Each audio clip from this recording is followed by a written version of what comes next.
valor excede o de finas joias, o coração do seu marido confia nela. Bom dia, amigas, bom dia, irmãs, bom dia, queridas ouvintes do programa Mães Amorosas. Mais um dia, graças a Deus, estamos aqui com vocês. E o programa Mães Amorosas inicia com provérbios, palavras de sabedoria. E o provérbio de hoje diz assim: o rei justo sustém a terra, mas o amigo de impostos a transtorna. Provérbios, capítulo 29, versículo 4. Temos como título Amigo de Impostos. Esse texto é extraído do livro Dias Mais Sábios, da autoria do irmão Pedro Dong, editora Árvore da Vida. Quando o povo de Israel pediu a Samuel um rei e a semelhança das outras nações, Deus alertou os israelitas acerca dos possíveis abusos de poder e das pesadas cargas de impostos.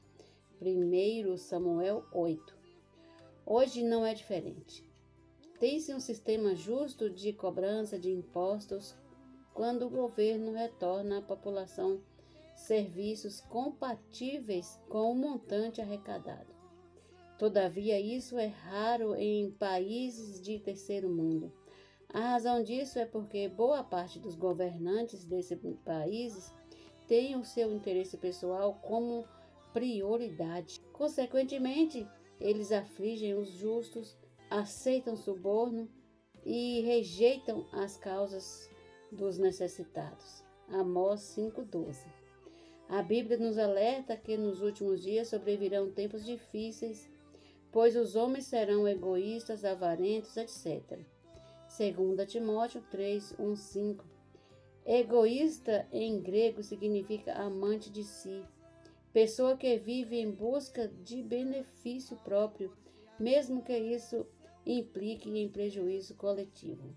Nós, porém, não devemos pensar em nós mesmos além do que convém, mas sim com moderação, segundo a medida da fé que Deus repartiu a cada um. Romanos 12:3. Diante dos tempos que temos vivido, oremos pelos que exercem autoridade e mantenhamos a nossa esperança em Deus, aguardando um reino de paz e de justiça, sendo Cristo o Rei justo, o reino dos céus. Amém? Senhor Jesus, é um assunto muito sério, né, irmãs? As pessoas gostam de priorizar suas coisas pessoais, esquecem das pessoas, esquecem dos próximos. E é esse mundo que vivemos. Mas nós temos um rei que é justo, que é o nosso Senhor Jesus. Bom dia, até amanhã com mais provérbios, palavras de sabedoria. Alimento diário. Série Vida e Edificação.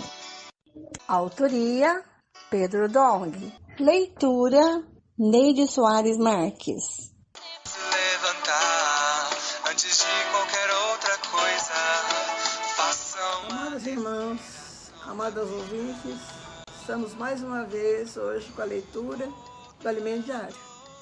Essa leitura de hoje está baseada em Gênesis capítulo 1, versículo 26 a 28. Capítulo 2 de Gênesis também, versículo de 18 a 20. Salmo, capítulo 2 e 7. Hebreus, capítulo 1, de 2 a 6. E capítulo 2, de 5 a 10. Vamos ler com oração. E Deus os abençoou e lhes disse: sede fecundos, multiplicai-vos, encher a terra, sujeitai-a, dominai sobre os peixes do mar, sobre as aves do céu e sobre todo animal que rasteja pela terra. Então Deus abençoou Adão e Eva também, né? E disse: sede fecundos, multiplicai-vos, enchei a terra e sujeitai-a. Então, o Senhor nos colocou para dominar sobre os peixes do mar, sobre as aves do céu, sobre todo animal que rasteja pela terra. Essa foi a vontade do Senhor. E hoje a leitura se baseia no homem criado para sujeitar a terra. No decorrer desta mensagem, temos visto que Deus, por intermédio do rio da água da vida, deseja resgatar o homem e torná-lo útil em sua obra. Deus não quer trabalhar sozinho, mas conta conosco como sua auxiliadora. Essas palavras estão em Gênesis capítulo 2, versículo de 18 a 20. Quando Deus criou o homem, deu-lhe a incumbência de governar e sujeitar a terra. Isso está em Gálatas capítulo 1, versículo de 26 a 28. O homem foi projetado para dominar a terra, mas por si mesmo não possui capacidade para cumprir essa missão. Por que então Deus confiou essa responsabilidade ao homem? Porque ele havia planejado que seu filho se tornaria homem.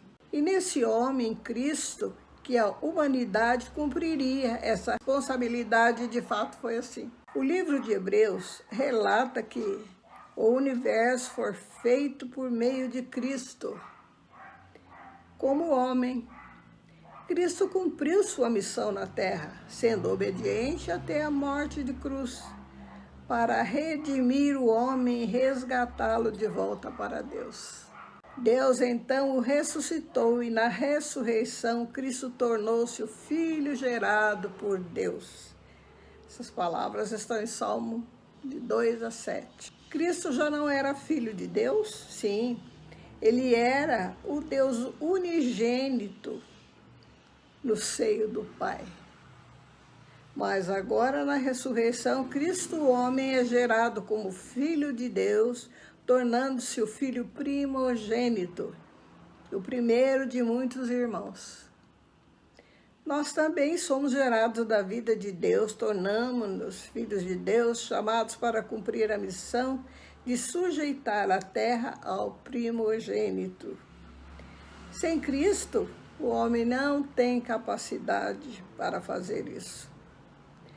O versículo seguinte de Hebreus confirmam isso. Pois qual dos anjos disse jamais, tu és meu filho, eu hoje te gerei? E outra vez, eu lhe serei pai e ele será filho? E novamente, ao introduzir o primogênito no mundo, diz, de todos os anjos de Deus o adorem, e nenhum anjo recebeu esse privilégio, apenas Cristo, homem, que governará e sujeitará a terra. O homem tem grande importância para Deus, porque no plano eterno, Cristo veio como homem para realizar a redenção do homem caído. Deus o ressuscitou e o fez sentar-se à sua direita nas alturas, tendo se tornado tão superior aos anjos quanto herdou mais excelente nome do que eles.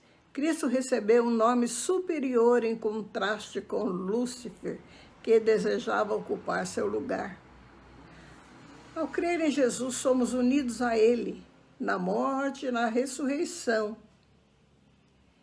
e devemos andar em novidade de vida. O homem só pode sujeitar a terra em Cristo. O velho homem não tem condição. Cristo levou a cruz e hoje, no novo homem, a vontade de Deus é cumprida. Deus não confiou o mundo vindouro a anjos, mas ao homem. Essas palavras estão em Hebreus, capítulo 2, versículo de 5 a 8. Todavia, ainda não vemos tudo sujeito a nós, porque nenhum homem por si mesmo tem condição. A solução está em Jesus. Por causa do sofrimento da morte, foi coroado de glória e de honra, para que pela graça de Deus provasse a morte por todo homem. Somente Jesus, ao sofrer e morrer, pôde capacitar-nos a sujeitar o mundo. Ele eliminou o nosso velho homem e nos incluiu no novo homem, Cristo, sendo obediente até a morte, realizou nossa redenção. Levou à morte o velho homem e nos gerou para uma nova vida. Hoje, em Cristo, podemos sujeitar a terra e cumprir a vontade de Deus. A Bíblia enfatiza repetidamente a expressão, em Cristo. Somente unidos a Ele alcançamos essa autoridade, porque Cristo já foi coroado de glória e de honra. A vinda de Jesus como homem foi essencial para conduzir os muitos filhos à glória. Quando cremos em Jesus, somos incluídos nesse plano de redenção e capacitados a realizar a vontade de Deus. Essa palavra é preciosa, irmãos. E através dessa palavra eu tive uma luz nesse trecho. No decorrer desta mensagem, vemos visto que Deus, por meio do rio da água da vida, deseja resgatar o homem e torná-lo útil em sua obra. Deus não quer trabalhar sozinho, mas conta conosco como sua auxiliadora. Então, a vontade de Deus é essa, que nós colaboremos com Ele, contatando mais pessoas para servi-lo, estarmos falando dele às pessoas, ganhar pessoas para Ele. Senhor Jesus, essa incumbência é nossa. Agora, como direção, que eu ganhei como direção, Cristo já não era filho de Deus, ele era o Deus unigênito no seio do Pai. Mas agora, na ressurreição, Cristo homem é gerado como filho de Deus, tornando-se o filho primogênito, o primeiro de muitos. Oh, Senhor Jesus! E aqui, como admoestação, somente Jesus, ao sofrer e morrer, pôde capacitar-nos a sujeitar o mundo. Ele eliminou nosso velho homem e nos incluiu no novo homem. Cristo, sendo obediente até a morte, realizou nossa redenção. Levou à morte o velho homem e nos gerou para uma nova vida, nos fez novas criaturas. Hoje buscamos o Senhor, somos obedientes à palavra e fiel à palavra, porque a palavra é o próprio Cristo. Louvado é o Senhor pela essa graça que temos hoje, de termos sido privilegiados para o Senhor, para ser ganho pelo Senhor. Louvado seja o Senhor na nossa vida, na vida dos irmãos, na vida das amigas. Oh, Senhor Jesus, invocai o nome do Senhor. Ele nos diz tudo. Ele nos aproxima mais do Senhor. E cada dia o Senhor nos ganha mais um pouco. Pela palavra, pela fé e pelo amor que nós temos em Cristo Jesus. Amém, irmãos? Até a próxima palavra que nos sustenta, que é o nosso alimento diário. Amém, irmãos? Amém. Amém, criançada? Vamos fazer a imersão na quinta-feira? Sim, no novo homem eu posso cooperar com Deus. Vamos lá? No novo homem eu posso cooperar com Deus. No novo homem eu posso cooperar com Deus. Eu posso cooperar com Deus.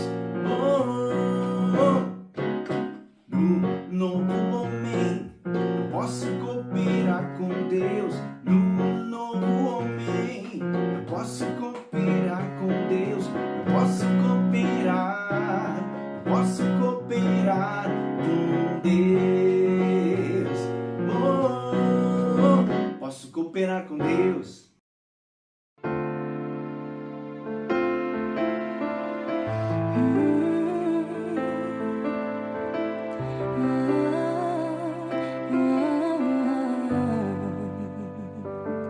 Tua sã palavra chove sobre mim e meu coração se abre para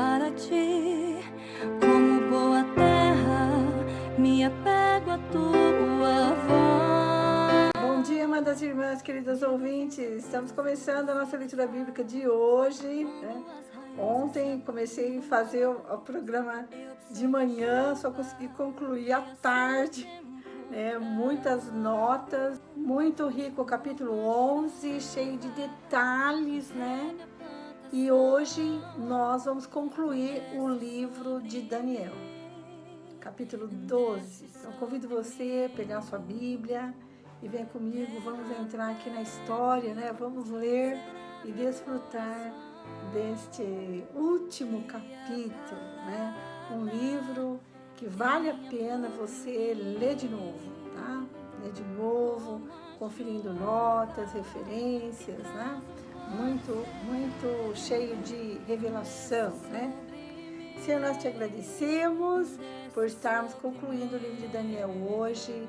O Senhor revelou tantas coisas para Daniel e revela ainda hoje para nós nos tempos finais. Queremos valorizar cada livro da Bíblia. Senhor, está abrindo para nós todos eles, Senhor. Muito obrigado. O Senhor tem falado às igrejas, trazendo revelação, direção para cada um de nós.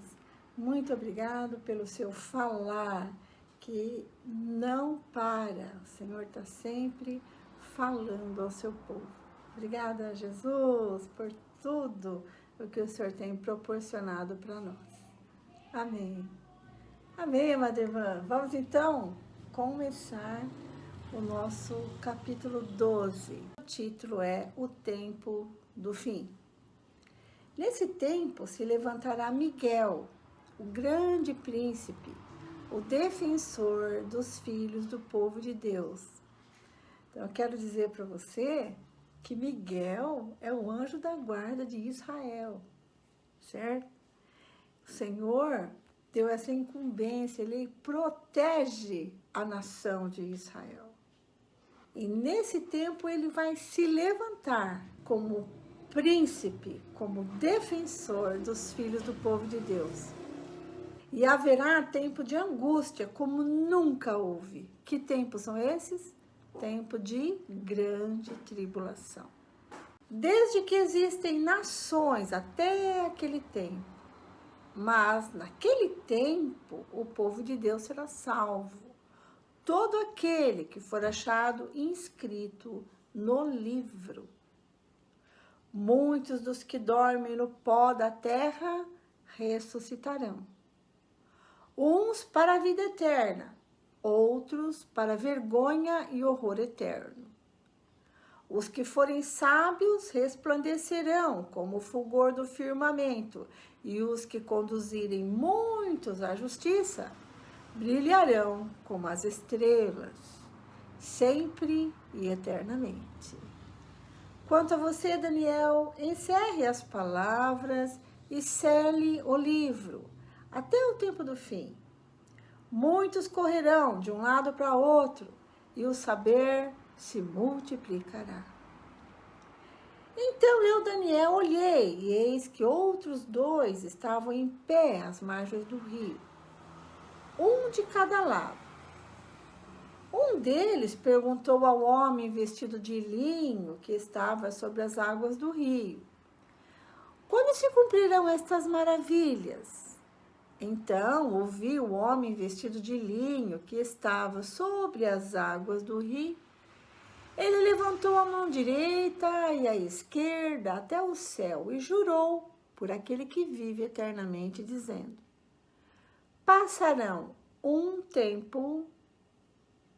tempos e metade de um tempo. E quando tiverem acabado de destruir o poder do povo santo, estas coisas todas se cumprirão. Eu ouvi, mas não entendi. Então perguntei: meu senhor, qual será o fim destas coisas? Ele respondeu: siga o seu caminho, Daniel, porque essas palavras estão encerradas e seladas até o tempo do fim. Muitos serão purificados, limpos e provados, mas os ímpios continuarão na sua impiedade, e nenhum deles entenderá. mas os sábios entenderão.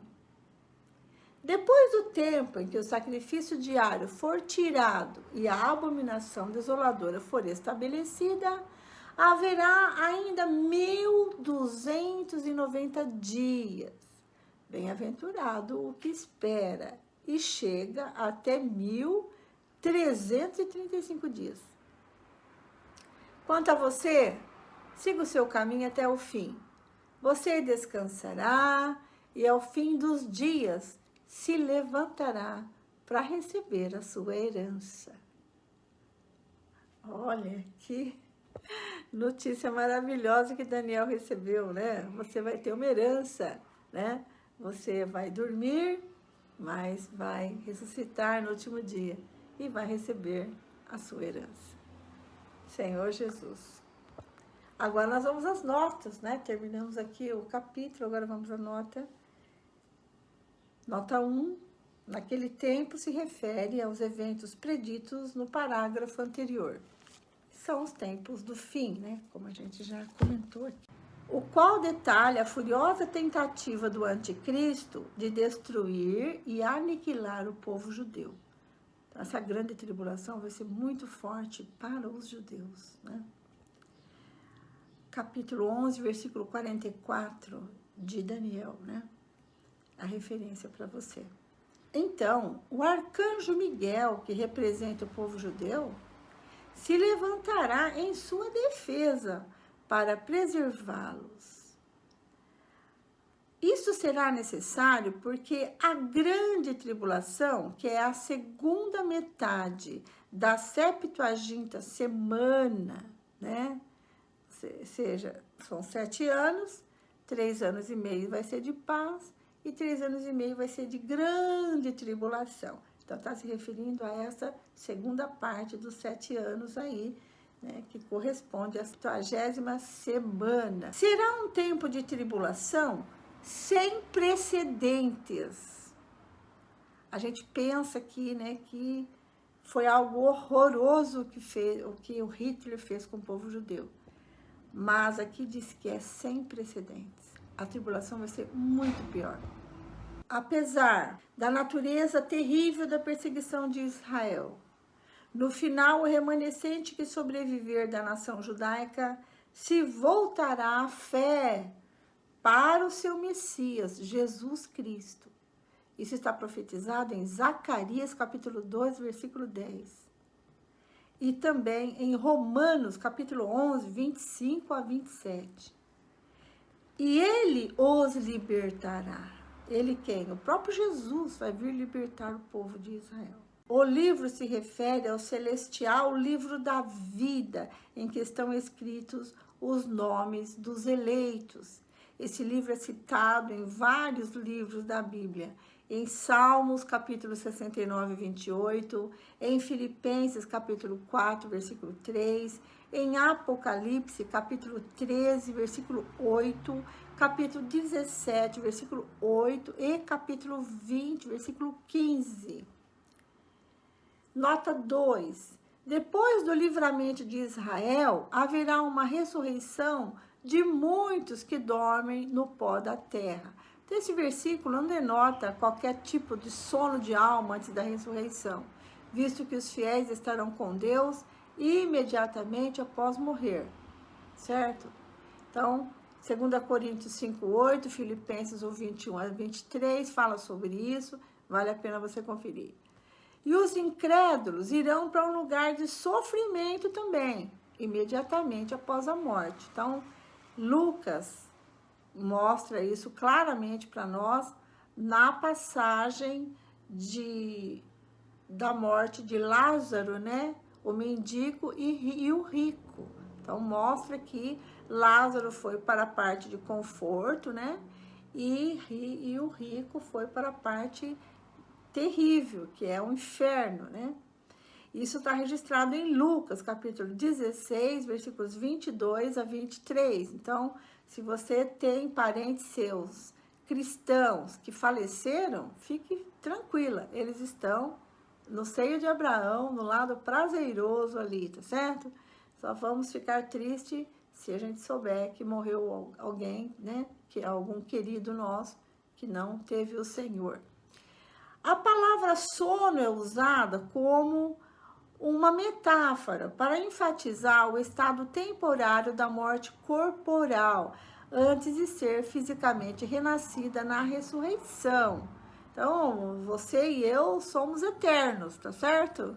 Só que o nosso corpo ainda não é. É isso? Então, o nosso corpo ainda é corrupto, mas nós somos eternos. Então, um dia vamos ressuscitar e vamos ter um corpo transfigurado, um corpo que também vai ser eterno, tá? Você pode conferir com João, capítulo 11, versículo 11 ao 15. Embora vistas de longe, a ressurreição dos fiéis e dos infiéis parecem estar juntas aqui, como é comum em profecia. Tratam-se de dois eventos distintos e separados pelo reino messiânico milenar. Então, em Apocalipse 20, capítulo 4 a 6, nós vamos ver que são distintos. Haverá duas ressurreições, uma para os fiéis e outra para os infiéis, né? Que é chamado de trono branco, que vai ser depois do milênio, tá certo? Aí onde vai ressuscitar os incrédulos. Por enquanto aqui está se falando da ressurreição dos crentes, tá? Daniel 12:2 contém a declaração mais evidente sobre a ressurreição do Antigo Testamento, tá? Não é única também. Tem esse relato em Jó, no capítulo 19, versículos 25 e 27, em Isaías, capítulo 26, versículo 19. Nota 3, a expressão aqueles que forem sábios se refere àqueles que têm a sabedoria para se voltar em fé para o Senhor Jesus Cristo. Então, os sábios são aqueles que escolheram receber Jesus como seu Senhor, certo? E o resultado é que estes fiéis converteram muitos outros à fé e à justiça, certo? Então, você e eu somos salvos, o que nós fazemos? Pregamos o Evangelho. E um dia o Senhor vai nos recompensar por isso, tá certo? Muito bom, né? Amém. Por isso, no Senhor, o nosso trabalho não é vão. É isso aí. Capítulo 12, versículo 4, nota 4. Mesmo sendo possível que tenham dito a Daniel, tranca as palavras. Outra versão possível do hebraico é feche as palavras, ou seja, não fale. Acabou, fecha aqui, vai até o capítulo 12, fecha aqui, não falamos mais sobre isso. Sela o livro, uma referência preservada no texto de Daniel, que esse livro lhe seria selado até o tempo do fim. Era necessário preservar a profecia deste livro profético, porque no fim dos tempos, muitos correrão para frente e para trás das respostas que serão encontradas na presente obra. Então, esse livro vai ser estudado, né? Muitos correr para frente e para trás do livro, tá certo? Estudando o livro, porque ele vai revelar palavras para os tempos atuais nossos aqui, né? Tempos finais. Além disso, naquele dia o conhecimento será aumentado. Foi aumentado ou não? Imagina se não, né? Hoje você faz uma pesquisa, né, na internet e tem a resposta em segundos, né? Então, o conhecimento aumentou muito, né? Nota 12, 5, 7. Daniel viu outros 2 anjos que foram testemunhas do juramento do anjo vestido de linho. No Antigo Testamento, 2 era o número mínimo de testemunhas necessárias para um juramento, certo? Isso você pode conferir em Deuteronômio 19:15. Um dos anjos, testemunhas, perguntou: quanto tempo decorreria antes do final do período da angústia previsto? O anjo vestido de linho respondeu que o tempo da grande tribulação seria de um tempos e uma metade de um tempo. Ou seja, 3 anos e meio. Isso está em Apocalipse, capítulo 12, versículo 7. Então, ao final da grande tribulação, o poder do povo santo de Israel, quando ele tiver cumprido a dispersão, fazendo com que eles se voltem em fé para o Messias Jesus, que por tanto tempo foi rejeitado, né, pelo povo judeu. Aí, no final dos tempos, Jesus voltará e os livrará, né? Ressalta aqui que é o remanescente de Israel que será salvo. Então, nós já vimos o que é o remanescente, são os que sobrarem, os que ficarem vivos, certo? E todas essas coisas estão terminadas. Nota 8:10. A declaração de Daniel, eu ouvi, mas não entendi, não significa que ele não compreendeu que esta profecia era referente aos últimos dias. Isso ele entendeu. E sim, que ele não entendeu exatamente como esses eventos sucederiam.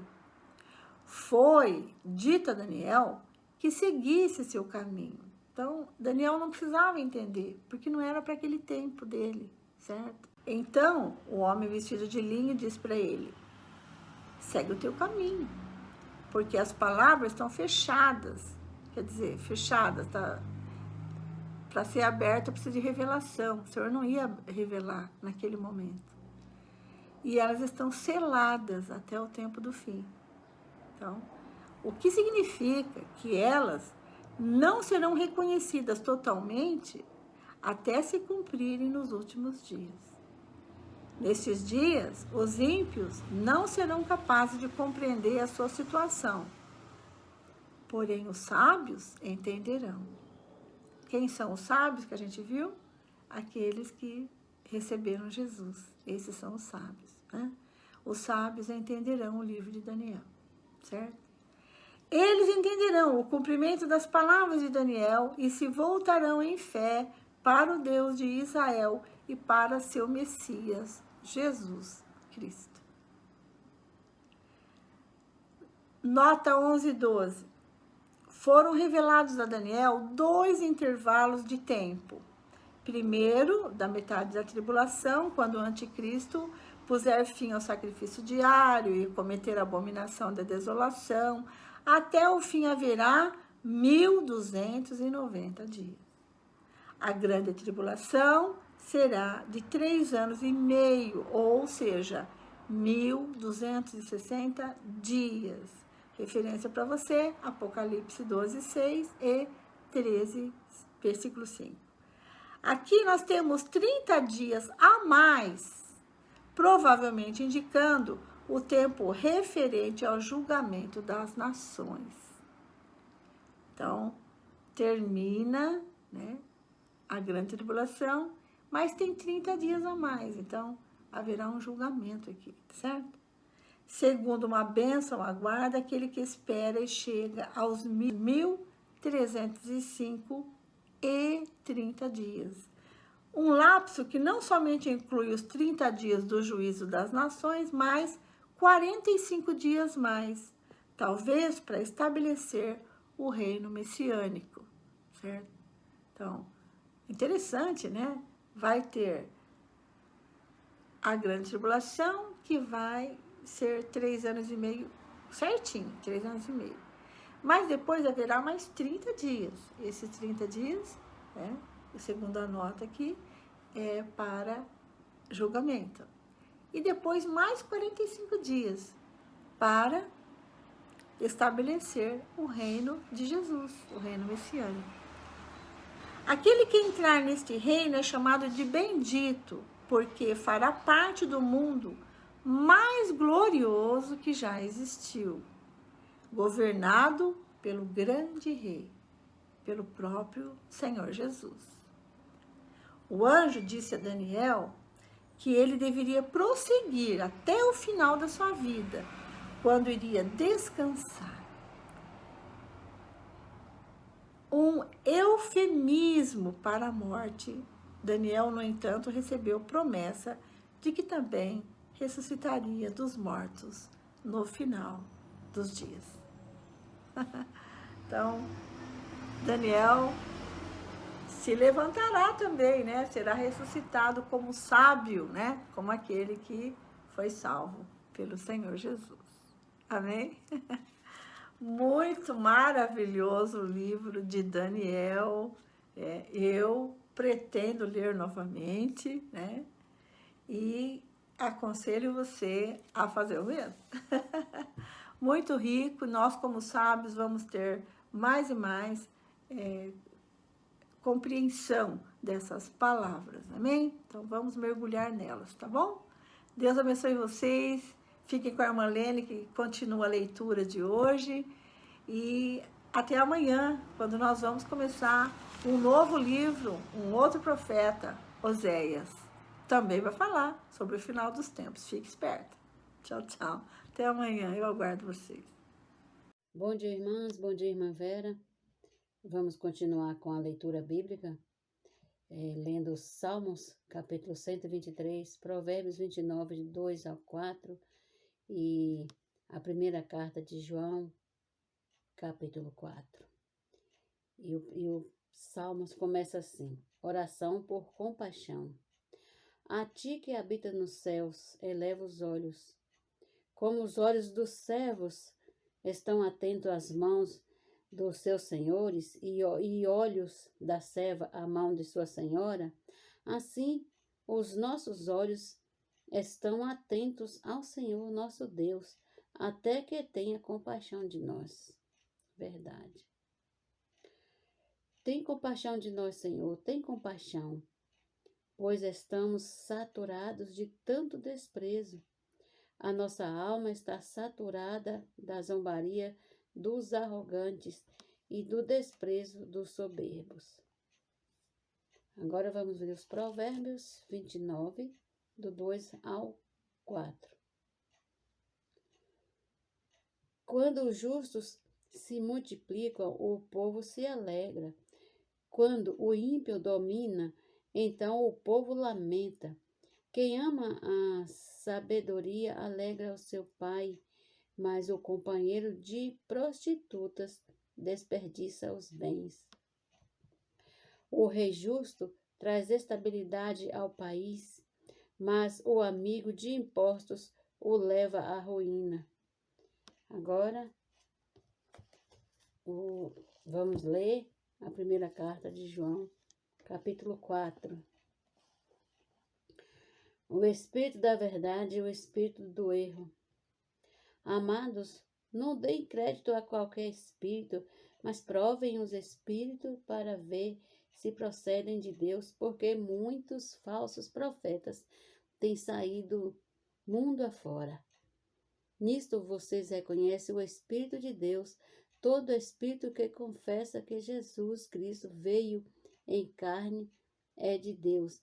E todo espírito que não confessa isso a respeito de Jesus não procede de Deus. Pelo contrário, esse é o espírito do anticristo, a respeito do qual vocês ouviram dizer que viria e que agora já está no mundo.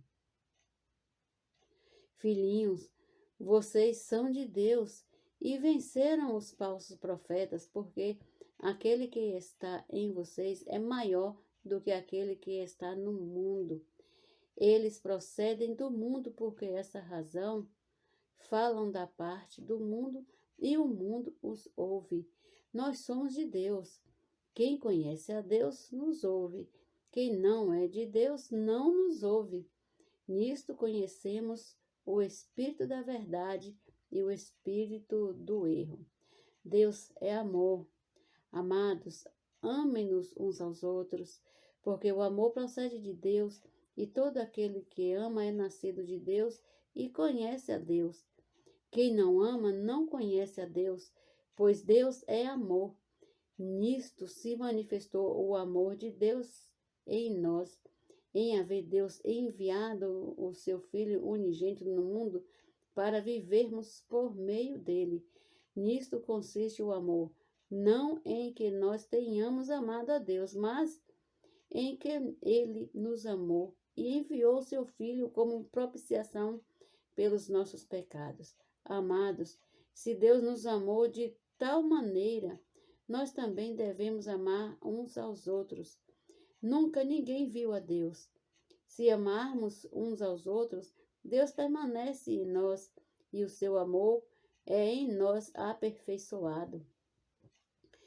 Nisto conhecemos que permanecemos nele e que ele permanece em nós, pelo fato de nos ter dado o seu Espírito.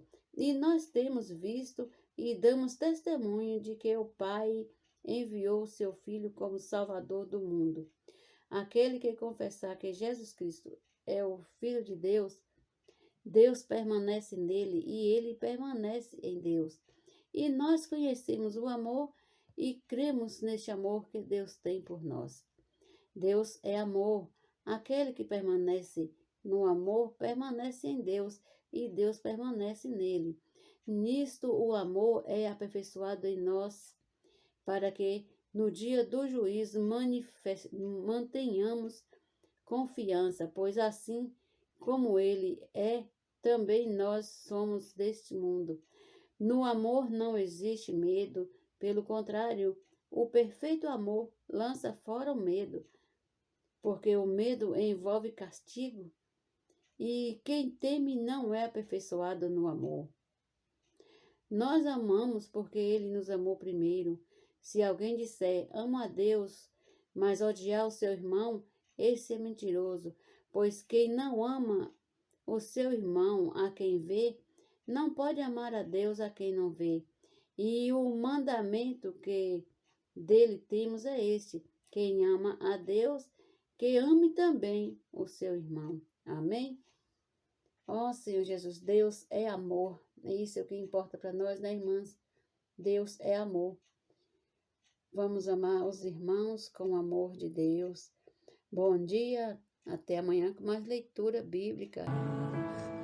Em meio à escuridão faz brilhar. Sou cúmplice de cada verbo teu. Dedico meu amor ao teu falar, ó Deus. Nós estamos lendo o livro Servas Diligentes, estamos no capítulo 3 e o subtítulo de hoje é Se o Deus da Glória aparecer a você e lhe pedir para deixar tudo o que tem a partir de agora, a fim de conduzi-la a um lugar que você não conhece, não questione, só obedeça. Gálatas 3,14 diz, para que a bênção de Abraão chegasse aos gentios em Jesus Cristo, a fim de que recebêssemos pela fé o Espírito prometido. O Espírito prometido chegou até nós, irmãos. Toda a bênção de Abraão está descrita em Efésios 1:3. Bendito Deus e Pai de nosso Senhor Jesus Cristo, que nos tem abençoado com toda sorte de bênção espiritual nas regiões celestiais em Cristo. Essa bênção é a bênção de Abraão, que inclui nossa eleição, predestinação, redenção, encabeçamento em Cristo e recebimento do Espírito Santo como promessa e penhor. Temos a responsabilidade de levar a bênção de Abraão e alcançar todas as famílias da terra. Essa bênção é o Espírito prometido. Servas diligentes. Nós precisamos fazer com que essa bênção alcance as pessoas. Eu e você temos a missão de sair para levar a bênção de Abraão a todas as famílias da terra. Nós somos muito abençoadas, né? Além de nós sermos abençoadas, nós também somos essas abençoadoras que podem levar essas bênçãos a todas as famílias, aonde nós estivermos, a todos os lugares. Filhos da promessa. A descendência que vem da promessa por meio de Isaac se refere a Jerusalém Celestial, a igreja.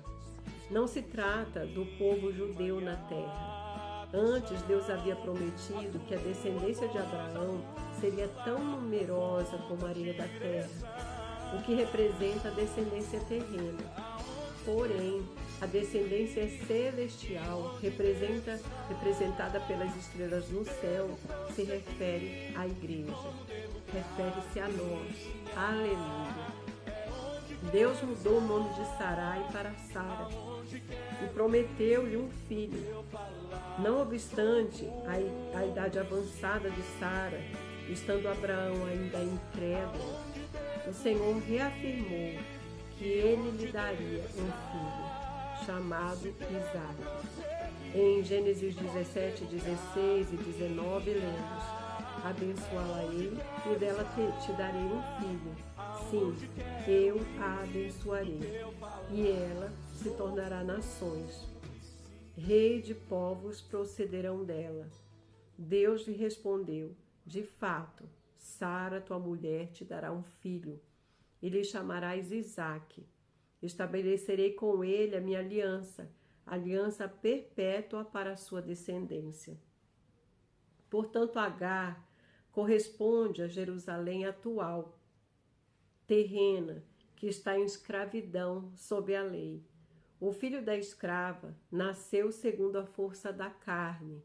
Em contrapartida, o filho da livre, Sara, nasceu mediante a promessa, e não pela força da carne. Sara corresponde a Jerusalém lá de cima, livre e celestial. Serva diligente, eu e você somos nascidas lá do alto. Somos a descendência celestial de Abraão. Lemos em Isaías 54:1, porque está escrito: alegra-te, ó estéril, que não dás à luz. Exulta e clama, tu que não estás de parto, porque são mais numerosos os filhos da abandonada que os filhos da que tem marido. Esse versículo faz referência a Sara, que foi desprezada por Agar. Os filhos da Jerusalém terrena equivalem aos filhos da escrava Agar. Precisa ser muito vantajoso ser filho dela, pois Agar era fértil, podia gerar filhos, a qual a estéril terá mais filhos do que a outra. Essa graça que chegou pela promessa, né? Que a estéril ela teria mais filhos do que a outra. E nós somos filhos da promessa, como Isaque. Melhor do que muitos elementos palpáveis que a religião pode ter, é ser fruto da promessa de Abraão e fazer parte da Jerusalém celestial. Em Isaque foi estabelecida a aliança perpétua para a sua descendência. Assim como Isaque, nós somos filhos da promessa, nascidos da Jerusalém celestial, mediante a graça, sobre a aliança da promessa. Assim, tornamo-nos herdeiros segundo a promessa. Irmãs, nós somos herdeiras dessa promessa, graças a Deus. Nós somos herdeiras dessa promessa. A verdade do Evangelho anunciado por Paulo aos Gálatas o gerou pela graça. Eles eram filhos da Jerusalém celestial, nascida lá do alto, filhos da mulher livre, preparadas para tomar posse da promessa por meio do Espírito. O Evangelho de Deus trouxe a graça e ela gerou todos nós. A graça é nossa mãe. Os judaizantes eram filhos da escrava e queriam levar aos Gálatas, gerados pela verdade do Evangelho pregado pelo apóstolo, de volta à escravidão da lei, fazendo retroceder para Jerusalém terrena, a qual está em escravidão sobre a lei. Mas nós não vamos retroceder. Ó Senhor Jesus, os judaizantes queriam retornar, para a lei e decair da graça para a lei, sendo que o Senhor já nos libertou da escravidão da lei, do pecado, e eles queriam voltar a servir a Deus segundo a lei. Mas hoje nós já recebemos a vida de Deus pela graça, pela fé. Hoje nós temos o Espírito dentro de nós e nós podemos servir o Senhor em novidade de vida, não segundo ritos, segundo maneiras, né, da lei, mas segundo a vida do Senhor. Não somos filhos da escrava, e sim da livre. Vivemos sobre a liberdade da graça para desfrutar plenamente o Espírito prometido, até darmos a bênção como filhos herdeiros de Deus. Não vamos voltar à escravidão. Sigamos o Espírito e continuemos praticando o ouvir da fé, para que o Senhor tenha a liberdade de operar milagres e levar sua obra adiante até a sua volta, para que recebamos a herança de reinar com Cristo por 1000 anos. Oh, Jesus é o Senhor. Viver pela fé. Deus nunca elitizou a fé. O que precisamos é de espírito correto e humilde, como o de Abraão. Deus se revelou a ele e ele partiu conforme a palavra de Deus. Para crer, nós precisamos da palavra. Deus precisa revelar-se e falar para gerar a fé. E quando cremos no falar de Deus, pela palavra revelada, as coisas acontecem. É assim que Deus age. Devemos ter zelo por quem luta com coração puro para preservar o evangelho entre nós. Não busquemos fama, irmã, não busquemos fama, seguidores, que é o que o mundo procura hoje, né? Dinheiro, qualquer outro interesse próprio. Nosso coração deve ser puro e simples para encontrar a Deus, o satisfazer e o servir. Deus procura engajar-nos em seu propósito, porque quer retornar. Sim, é um desejo no coração de Deus. Ele deseja retornar e Ele precisa de nós para isso. Estamos aqui para cooperar com Ele e trazê-lo de volta. Há pessoas espalhadas por toda a parte que buscam a Deus, mas ainda não foram encontradas. Por isso, saiamos às ruas para pregar o Evangelho do Reino. Somos usados por Deus para achar os seus buscadores. Todos os que buscam o Senhor de coração puro encontram uns aos outros ao longo do caminho. Quando nos encontramos, juntamo-nos, pois nosso destino é somente um, o Reino. Precisamos encontrar os 144 mil vencedores engajados para trazer o Senhor de volta. Amada serva diligente, você deve seguir o Senhor de perto. As que andam na presença de Deus Todo-Poderoso são aperfeiçoadas por Ele. Deus as capacita e as torna perfeitas. Busque intensamente o Senhor e a sua presença hoje. Ame a palavra do Senhor, que é a sua própria presença, e isso a tornará uma serva diligente perfeita. Servas diligentes reconhecem que sem fé é impossível agradar a Deus. Portanto, é necessário que aquela que se aproxima de Deus creia que Ele existe e que se torna galardoador dos que o buscam. Lembre-se, irmã, sem fé é impossível agradar a Deus. Graças ao Senhor, que o Senhor nos chamou para uma tarefa tão preciosa, né? Que é trazer o Senhor de volta.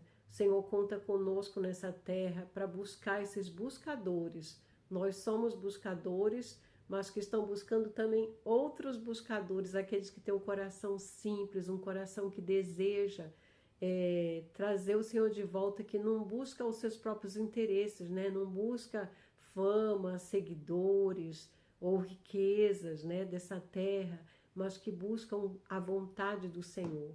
Que o Senhor possa achar em nós esse coração e que nós possamos ser essas também que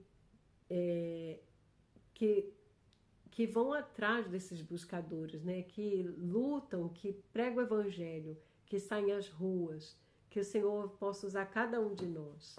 Vamos orar? Oh, Senhor Jesus, somos tão abençoados por Ti, Senhor, porque um dia o Senhor nos escolheu. Senhor, nos chamou pela Tua graça, não para seguirmos leis exteriores, mas para sermos guiados pelo Teu Espírito. E nós queremos continuar nesse caminho, continuar ouvindo o Senhor, andando na Tua presença, porque só assim nós seremos perfeitos, porque só o Senhor é perfeito. Senhor, muito obrigada. Que possamos também ser esses que lutam pela Tua vontade, que com quem o Senhor possa contar nessa terra, que o Senhor ache em nós tal coração, Senhor. Senhor Jesus. Amém, irmãs. Que Deus nos abençoe.